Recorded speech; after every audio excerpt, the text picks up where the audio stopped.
My name is Jennifer Newbill. I work at Dell. I've been at Dell for about 13 years, and the last 5 years I have led and grown a global recruitment marketing team.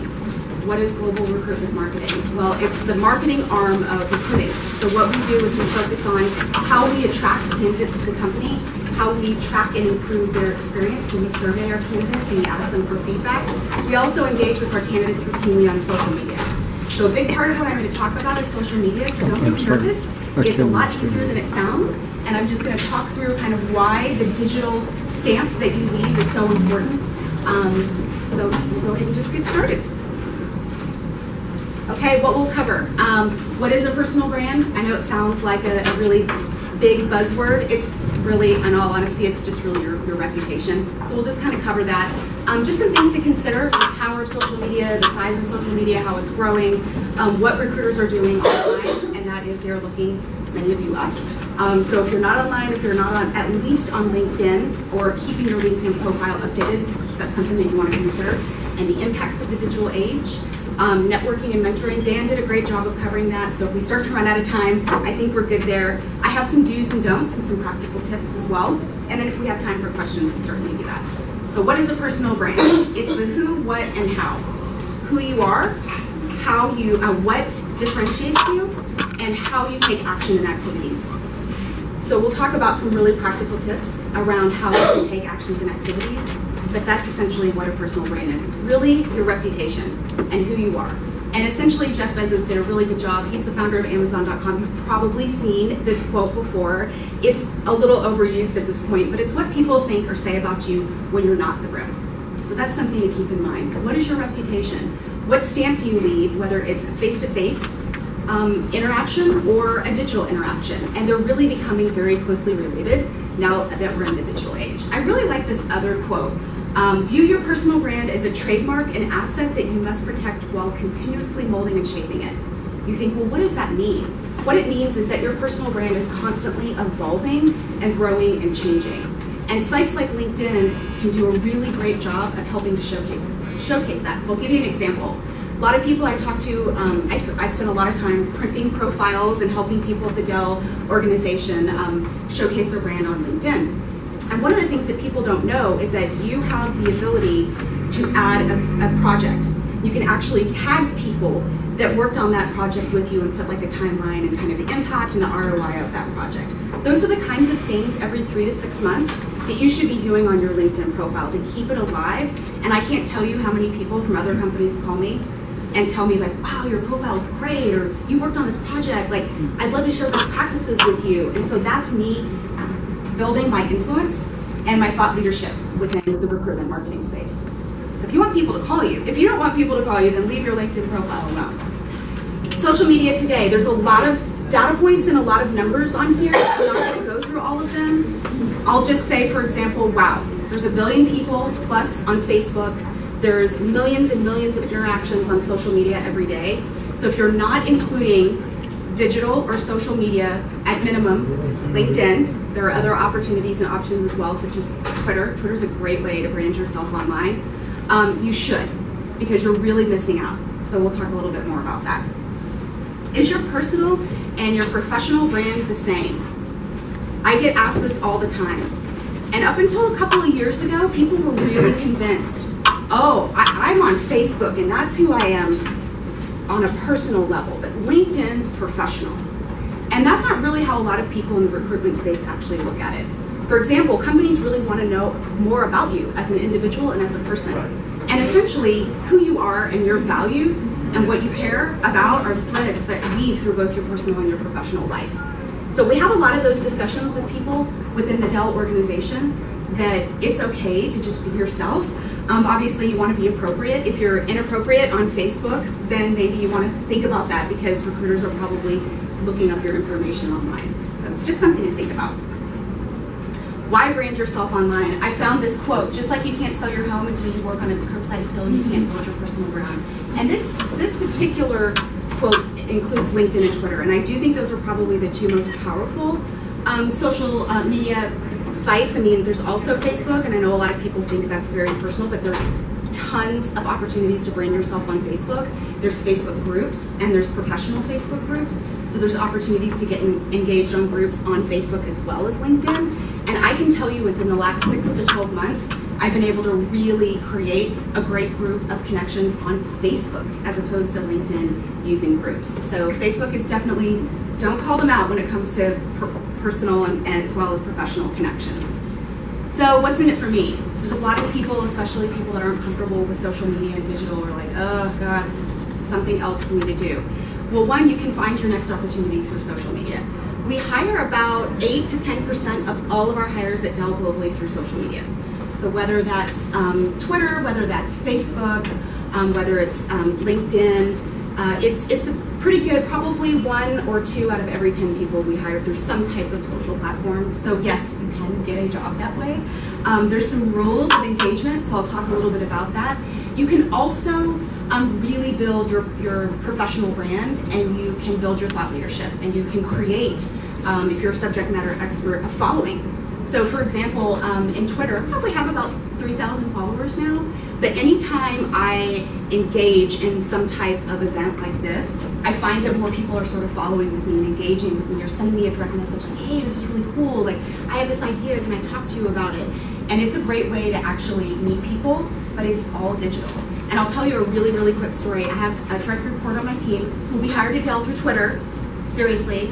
And she was really getting into Twitter, and she was like, oh, I've connected with so-and-so. It's this woman who actually leads employment branding at American Airlines. She's awesome.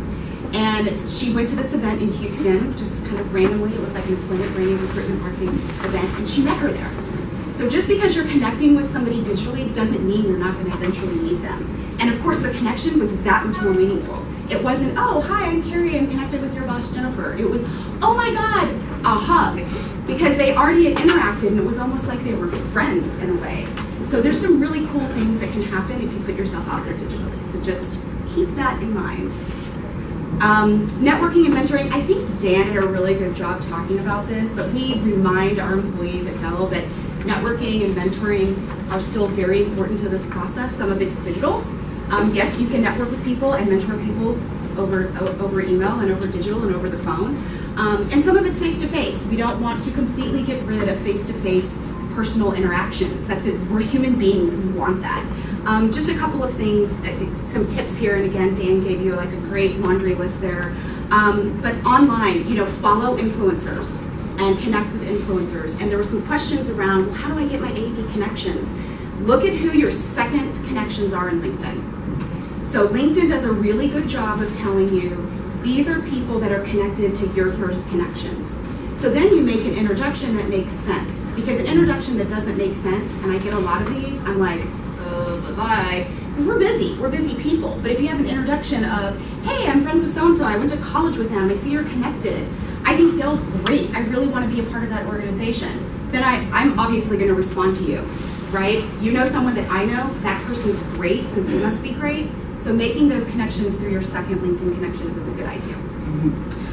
Mentoring, I like to talk about mentoring a lot. So don't just look for a mentor, be a mentor. You never know, sometimes the person you're mentoring can hook you up. I was connected with a fellow over at Intel, great company, and there was a job opening, and I obviously didn't take it because I'm still at Dell, I have very blue blood, but he sent me a note and was like, I want you to be my next boss. I was just like, wow. That's so cool. So you never know. It's very much a kind of give and take type of relationship. And then another thing is come to a meeting with a mentor with an agenda. There's nothing worse than sitting down with someone and you're like, hi, what can I do for you? And they're like, I don't know, find me a job? No. It's more like these are 2 or 3 things that I specifically want to work on. Right? I want to work on my data analysis skills and you're really good at that. Or I want to work on my presentation skills. I'm terrified of being in front of a group of people. Give me some tips. So come with something very specific and then that mentor will be able to help you. So those are just some things to keep in mind. We already talked about elevator pitch. I think Dan and I were cyclically connected. But, same as what he said, think about and create your elevator pitch. Keep it concise, right? He said go to the 6th floor. Same thing, Twitter only allows 140 characters to express yourself. Well, now they allow more than 140, so the slide is outdated. TV commercials are 15 to 30 seconds on purpose. If I were to get in an elevator with Michael Dell, for example, what would I say, right? I just say, hi, I'm Michael. I run the recruitment marketing team at Dell, and I'm really passionate about candidate experience, and I love what we've done with our multimedia and our visual graphics, and we have a great relationship that we've built with our internal brand team. Done, right? So just practice that. Practice over a glass of wine with a friend, right? And ask them for feedback. But it really can do or die for you. It can make a big difference. So Dan already talked about that. Did you know, I love little tidbits about LinkedIn. We have a program at Dell called Primp Your Profile. And we actually had a program this afternoon. We brought in ice cream, a DJ, it was really cool. We gave people headshots, we were taking pictures. And then we had our LinkedIn consultants program, and we just share with them some really interesting tidbits. LinkedIn estimates that you're up to 40 times more likely to turn up in a search if your profile is complete. How many people here have 100% complete profile? Yes. It actually makes a really big difference. A headshot, I mean, you don't have to go to Olin Mills or Glamour Shots, but have a good headshot. It really does make a difference. The egghead is like the kiss of death on LinkedIn. And that's where our world, it's just the white, where you don't have a picture there. The egg, I call it the egghead, sorry. People want to see you, and this is how the workforce is transformed. It's a little weird and uncomfortable for people. They want to see you. They want to scroll down and see the projects that you've worked on, the people. They want to see what you're endorsed for. They want to see what you do outside work as well. So just keep these things in mind. Spend as much time as you can on LinkedIn. I'm telling you, recruiters are looking at your LinkedIn profile that much more than they're even probably looking at your resume that you submitted in the applicant tracking system. So definitely spend time there. Maximize your profile. Here's some tidbits. This is actually, I know it's kind of hard to see here, but this is actually a coworker of mine. He did something a little bit different. He's actually a published author. He's written a book about LinkedIn, which is kind of cool. He works at Dell. He did something a little bit different with his headshot, kind of created like an animated meme, and then he added some of the publications where his book has been. It's just different. So differentiate yourself, do something that will stand out. And then he has some really interesting things. First of all, he's blogged. LinkedIn has LinkedIn Publisher. So it's free. If you have a LinkedIn profile, you can blog. Obviously, you want to have something that's interesting, thought leadership, something that people would be interested in. But definitely check that out and really spend some time on there. And then the summary is really important. I know Dan talked about this, but I really like what he has here. For example, he has a question. You know how hard it is to introduce new products and mass produce them, blah, blah, blah. I solved this. So think about the summary a little bit differently. I have bullet points in mind, maybe a little boring, but think about who am I and how do I want to project myself? And he did something a little bit different that honestly people will remember when they see it. Do's of personal branding. Include a little quote from Steve Martin. Obviously, you want to keep it light. Be really careful with humor, and I'm going to make a point about this on the next slide. And this is why people try to keep personal and professional separate. They're cognizant of the fact that you can cross the lines. If you have a really dry or dark sense of humor, probably might want to rethink about what you're doing on social media, but you can be funny. Just be mindful about it. Be truthful and be honest. Reevaluate your personal brand. So I talked about your LinkedIn profile. Don't update your LinkedIn profile in 2015 and then forget about it. Consider who to connect with. So we talked about those second connections. Those are the people you should be connecting with. The people you try to connect with out of the blue and you don't kind of give them a connection or a reason, those are probably the people that aren't responding. You're like, that's rude. Well, they don't see the point of the connection, so make the point of it. And don't forget to dress the part. It can really make a big difference as well. And then don'ts of personal branding. I don't know if you guys remember this tweet and all the hoopla that happened as a result of that. She was in public relations when she tweeted this. So when she landed in Africa, she promptly found out that she lost her job. And actually her family disowned her. And there was a very interesting article about 6 months after the fact where she talked about how it literally ruined her life.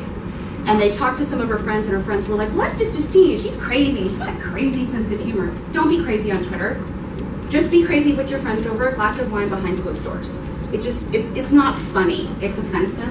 But then there's other things that aren't offensive, but they're still unprofessional. For example, if you can see, this is really hard to see. Somebody thought it'd be funny to endorse their friend Lauren for murder on LinkedIn. Ha ha, so funny. You have control over what your endorsements are, so she probably should just remove it. It's just silly. And then Selena, her headshot is, I think this is Peekaboo. I don't have kids, but it's My Little Pony. When you look at that, you think, that's not professional. It's not bad, it's not offensive, but would you hire this person? Probably not. So you might have some things like this that you've posted or that you think are funny. It doesn't mean you're bad. I like a good bad joke, but just think about how you present yourself on social media. And then finally, I know we're wrapping up, we just have a couple minutes. Practical tips, ask others for input and feedback. Well, no, duh. Dan was talking about your resume, and it said spell check. Have not one, but 2 or 3 people read your resume. Have people look at my LinkedIn profile. What do you think about my LinkedIn profile? I'll look at yours and you look at mine. You know when you read the same sentence 10 times, and you're like, this is an awesome sentence, and then all of a sudden somebody's like, you have a typo. You become blind, and you have blind spots around things that you've written or that you've typed up or that you've looked at 100 times. So that's just a really practical tip, but it's actually, I've had people point things out to me, I'm like, oh my gosh. Reconnect with a former coworker or manager. Another thing that you should do on LinkedIn, besides those second connections, well, what about the person I reported to back in 2005? God, that guy was really cool. I haven't talked to him in a long time. Go find people with former employers. And you can actually conduct advanced searches by your university. What about people I went to college with? So just kind of think a little bit outside of the box around who you connect with. Pick your top 1 or 2 platforms. I'm all over Instagram and all these social, you don't need to do that, right? So if you were like, I'm on LinkedIn and then I'm on this other platform, I think Twitter is a good one, or just LinkedIn, and then just focus 100% on LinkedIn. You don't need to be on every social platform. Keep those platforms up to date, so I talked about it. Also engage with people. That's how you build a following. I can't tell you how many times I've commented on somebody's post, oh, that's great, keep up the good work. Somebody's liked it, and then all of a sudden I see an invitation. Oh, I've been wanting to connect with you, or what have you. Like if you comment or you share something and add a comment to it, oh, I just read this article, this was really interesting, this is my thought about this. Obviously you want to keep it professional, but you should share your opinions and your comments and your thoughts, and you'll be surprised how many people enjoy that and appreciate that. Obviously invite a colleague to coffee or lunch, that's a pretty obvious one. We talked about blogging on LinkedIn, so again, if you haven't blogged before and you're like, I don't know what I'm doing, if you have a LinkedIn profile, you have LinkedIn Publisher, and you could type up and post a blog tonight, if you want, right? You don't have to, but it kind of rounds out your personal brand on LinkedIn specifically. Join a forum or group. Dan also talked about this, told you there's some crossover and some synergies there. Find like-minded people in groups, and they're also in Facebook. I am telling you, Facebook really has done a great job with groups, so do not dismiss it. Open, honest, and transparent, which I already talked about, and then of course, be thankful. And I've been told I'm done, but I want to end on this note. If somebody reciprocates a connection or likes or comments on something of yours, say thank you. And if someone follows you on Twitter, there's actually a tool called Tweetsmap, and I just go and see who's followed me. Some weeks it's hard because I'll have like 50 new followers. I'm like, oh, how am I going to thank all these people? But I'll go and just say, thanks for the follow, have a great week. And that really builds your brand out as somebody who has gratitude, and that goes a long way with people.